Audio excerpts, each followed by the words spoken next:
एकपटक यो दृश्य हेरौं।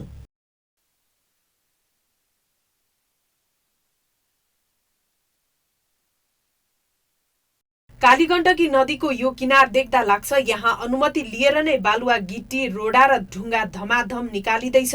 यहाँ दिउँसो भन्दा रातमा धेरै डोजर र स्काभेटरले कालीगण्डकी नदीमा भएको बालुवा र ढुङ्गा धमाधम निकाल्छन्। केहीले दिउँसो नै डोजर र स्काभेटर चलाएर उही उत्खननको काम गरिरहेका पनि भेटिन्छन्।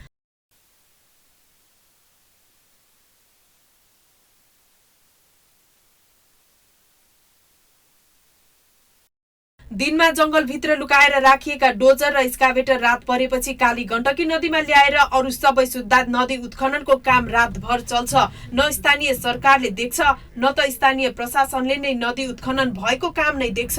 बरु अवैध रूपमा रातभर जम्मा गरेको बालुवा, गिटी, रोडा ढुङ्गाको स्थानीय कर भन्दै जलजला गाउँपालिका र कुस्मा नगरपालिकाले धमाधम कर असुली गरेर राजस्व उठाइरहेका छन्। 2078 असार 29 गते सर्वोच्च अदालतबाट नदीको दोहन नगर्न अन्तरिम आदेश दिइएको थियो। निवेदक पारसमणि शर्मा समेत र प्रत्यर्थी रुरु गाउँपालिका गुल्मी समेत रहेको उत्प्रेषणको निवेदनका सन्दर्भमा यस अदालतबाट कालीगण्डकी नदीको प्राकृतिक बहावलाई पथान्तरण गरी रिजर्भवायर बनाउने, प्रदूषण गर्ने, नदी जन्य पदार्थहरू निकाल्ने लगायतका अन्य प्राकृतिक बहाव र पर्यावरणमा प्रतिकूल हुने गरी कुनै पनि कार्य नगर्न नगराउन भनी प्रत्यर्थी जलजला गाउँपालिका समेतका नाममा अन्तरिम आदेश जारी भएको सर्वोच्चको आदेशमा उल्लेख गरिएको छ। कालीगण्डकी नदीको दुवै किनाराबाट ढुङ्गा, गिटी, बालुवा झिक्दा डोजर, स्काभेटर लगायतका औजारको प्रयोग गर्न पाइँदैन। नदीजन्य पदार्थ उत्खनन गर्दा वातावरण संरक्षण ऐन 2053 मा उल्लेखित प्रक्रियाको पनि पूर्ण परिपालना गर्नुपर्ने हो। तर यहाँ त नदी संरक्षणको नाममा झनै दोहन भइरहेको छ।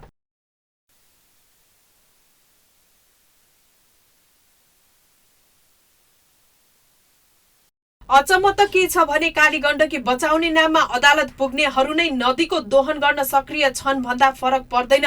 किनकि नदीबाट ढुङ्गा, गिटी, बालुवा निकालिन्छ र नदी किनारामा थुपारेर भोलिपल्ट बिहान उज्यालो नहुँदै ओसारिन्छ, जसलाई स्थानीय सरकारले नै कर उठाएर अझ वैधानिकता दिइरहेका छन्। कालीगण्डकी बचाउको नाममा तपाईँको चाहिँ के गर्न लाग्यो भने साथीहरूले त्यो मुद्दा हाल्नुभयो। मुद्दा हालेपछि त्यसलाई नछोइ भनेर सर्वोच्च अदालतले भनिसक्यो। भनेपछि नछोइ भनेको चिजलाई त्यो त कानुनी रूपमा नछुनै हुँदैन, मैले बुझ्छु। तर निकालेपछि आँखाले देख्यो, त्यसलाई कारवाही गर्न परेको परेन हामीले। त्यही कारवाही गरेको तपाईँको मिडियामा भन्न चाहन्छु मैले। ननिकाले भन्दा अटेरी गरेको हुँदाखेरि त्यसलाई कारवाही रूपमा हामीले कारवाही गरेर चाहिँ सम्बन्धित पालिकामा अथवा राजस्व खातामा जम्मा गरेर पैसा र भौचर जिल्ला समन्वय समितिमा पठाऊ भनेर चाहिँ हामी चाहिँ त्यो बैठकले निर्देशन गरेर चाहिँ पठाएको कुरा हो। कालीगण्डकी नदीबाट झण्डै 2 वर्ष यता नदीजन्य पदार्थ ढुङ्गा, गिटी, बालुवा उत्खनन तथा निकासी गर्न अदालतले रोक लगाएको छ। तर निकासी भने एक दिन पनि रोकिएको छैन। दैनिक ट्र्याक्टर तथा टिप्पर निरन्तर सडक खण्डका बालुवा, गिटी बोकेर ओहोर दोहोर गरिरहेका भेटिन्छन्।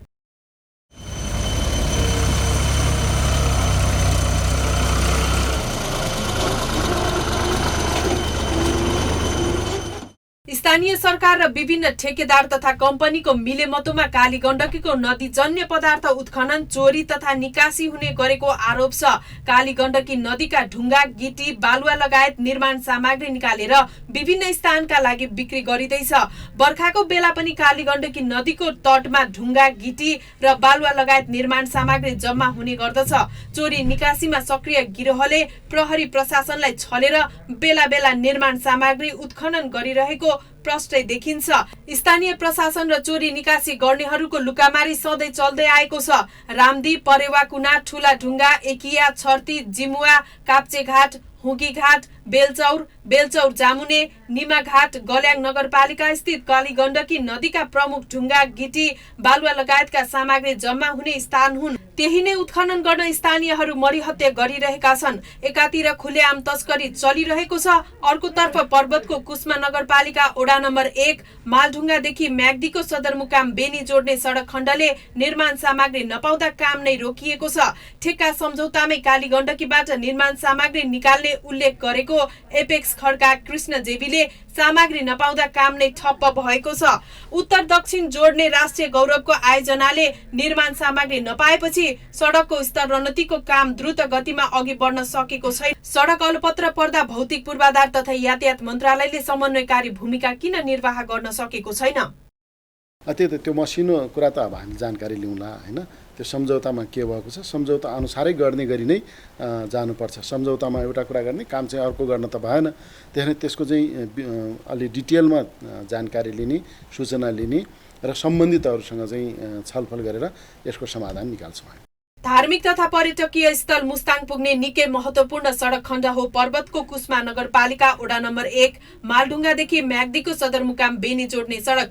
सामग्री अभावमा अलपत्र पर्ने अवस्थामा आउँदा समेत सडक विभागले किन चासो देखाएको छैन त? निर्माण सामग्री उपलब्ध हुनुपर्छ, नत्र भने निर्माण व्यवसायीले निर्माण सामग्री चन्द्रमाबाट ल्याउने होइन, अरू कुनै ग्रहबाट ल्याउने होइन, यही पृथ्वीबाट नै प्रयोग गर्ने हो, यहीँका सामग्री प्रयोग गर्ने हो होइन। तर ती सामग्री प्रयोग गर्दा चाहिँ त्यसलाई समुचित ढङ्गले सस्टेनेबल वेमा चाहिँ एक्सट्र्याक्सन गर्ने विधि पद्धति फलो गर्नुपर्छ भन्ने कुरा हो। समग्रतामा यसमा कुनै समस्या नै छैन। भएको के हो भने तपाईँको त्यो कोअर्डिनेसनको समस्या, बुझाइमा समस्या हो क्या। 2077 चैतमा ठेक्का पाएको निर्माण कम्पनीले 13.2 किलोमिटर सडकको अहिलेसम्म स्ट्रक्चरको काम 80% सिद्ध्याउँदा काम भने 45% सकेको छ। पर्वतको कुस्मा नगरपालिका 1 मा पर्ने मालढुङ्गा जलजला गाउँपालिकाको 8, 7, 4 र 3 नम्बर ओडा हुँदै म्याग्दीको सदरमुकाम बेनी जोड्ने सडक खण्ड निर्माणको काम रोकिँदा सरोकारवाला निकायले समेत समन्वय नगरिदिँदा सडक निर्माणमा अनेकौं झमेला भइरहेको छ।